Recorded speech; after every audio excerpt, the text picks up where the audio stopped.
اخيرا، اخيرا العقده اتفكت، اخيرا النحس راح.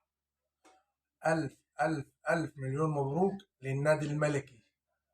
3-1. مبدئيا الف مبروك لكل جمهور نادي الزمالك. معلش انا اللي شفته ان الزمالك ما حضرش الا غير الشوط الاول. الشوط الثاني ده ما فيش اي حاجه يعني. كاني معلش الزمالك اروح يعني. الف مبروك لكل جمهور نادي الزمالك، اخيرا عملوها وفرحونا. فعلا فعلا فعلا مليون مبروك. هي في شويه اخطاء، معلش انا في يعني كم نقطه كده عايزين نتكلم فيها مع بعضينا. بس هو انا عشان من الفرحه بس.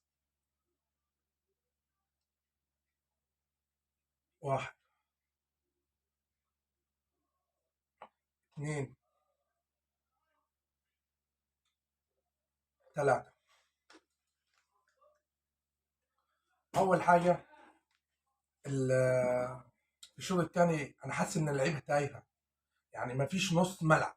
فعلا فعلا مفيش نص ملعب. سموحه مسكت نص الملعب.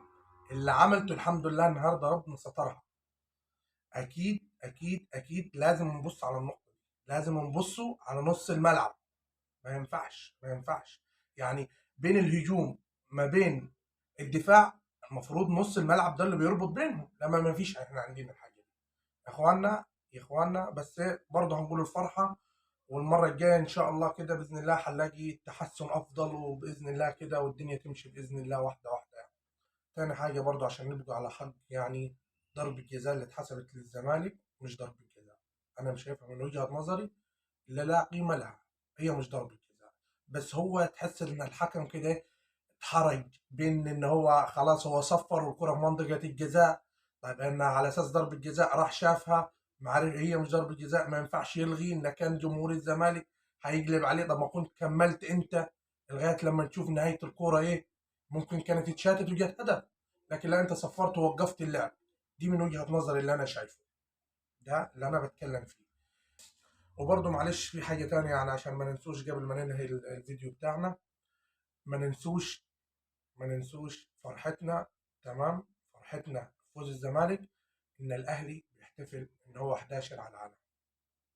يعني مش عارف اقول ايه غير لينا ربنا، لينا ربنا.